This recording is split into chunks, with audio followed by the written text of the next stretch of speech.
23 nama pemain yang diumumkan oleh Patrick Kluivert untuk pertandingan menghadapi Bahrain telah diumumkan, dan lagi-lagi nama Pratama Arhan tidak terdapat di dalamnya atau nama Pratama Arhan dicoret.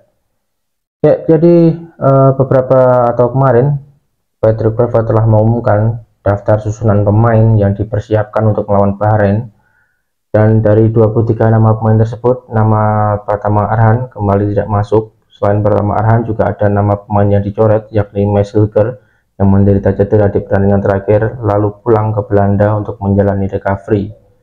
Ya, cukup menyita perhatian, nama Pratama Arhan tidak masuk dalam DSP dalam 2 pertandingan terakhir, yakni saat melawan Australia kemarin dan juga akan melawan Bahrain besok.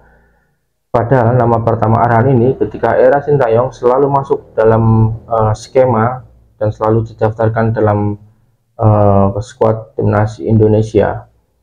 Ya, jika kita bedah kenapa nama Pratama Arhan ini seolah-olah sama sekali tidak dilihat oleh Patrick Kluivert atau tidak masuk dalam skema Patrick Kluivert, dan kenapa selalu masuk dalam skema Sintayong.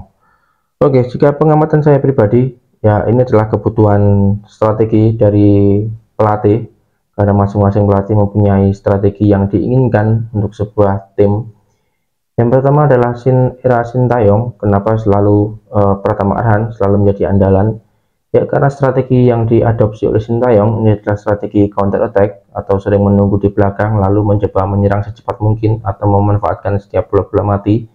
Dan Pratama Arhan dengan spesialisasinya, yakni dengan lemparan ke dalam dengan cukup jauh, ini yang menjadi andalan oleh Sintayong. Jadi setiap bola-bola mati, entah itu free kick atau penembakan ke dalam, selalu mencoba dimanfaatkan oleh Sintayong, karena itu kesempatan timnas Indonesia untuk mendapatkan gol di strategi yang dianut oleh coach Sintayong.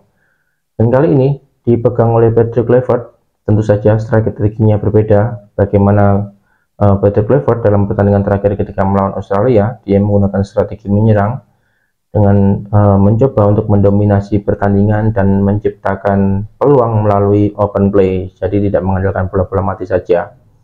Sehingga hal inilah yang membuat Pratama Arhan ini seolah-olah tidak dilirik oleh Patrick Kluivert, karena secara kualitas mungkin Pratama Arhan masih jauh atau mungkin di bawah level dari Dean James, Kelvin Verdong atau pemain-pemain lainnya yang mengisi posisi bek kiri, posisi yang sama dengan Pratama Arhan.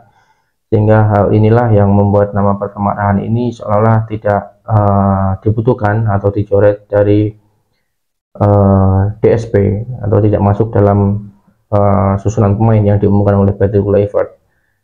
Ya, jadi cukup jelas alasan kenapa Pratama Arhan ini tidak dilirik sama sekali oleh Patrick Kluivert, karena Patrick Kluivert tidak mengandalkan bola-bola mati. Jadi dia berusaha semaksimal mungkin memanfaatkan atau menciptakan peluang melalui open play, mendominasi pertandingan, menguasai bola selama mungkin dan sebanyak mungkin, dan mencoba menciptakan gol-gol melalui permainan terbuka. Sedangkan di era Sintayong dengan strategi bertahan, jadi jika ada kesempatan melalui bola-bola mati, yaitu harus dimanfaatkan untuk menciptakan gol. Jadi ya, ini pengamatan saya pribadi kenapa Pratama Arhan ini tidak masuk dalam skema Patrick Kluivert. Oke, jadi siapapun pemain yang telah diumumkan, semoga bisa berbuat banyak di pertandingan besok, karena jelas kemenangan menjadi target utama dan tidak bisa tergantikan. Hasil seri saja tidak cukup.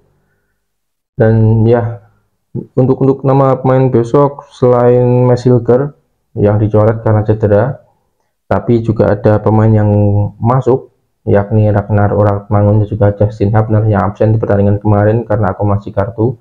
Lalu Sandy Walsh yang di pertandingan terakhir menderita cedera dan harus diganti, ternyata juga masuk dalam DSP yang diumumkan oleh Patrick Kluivert, dan berarti kondisi Sandy Walsh cukup bagus dan dia siap bermain.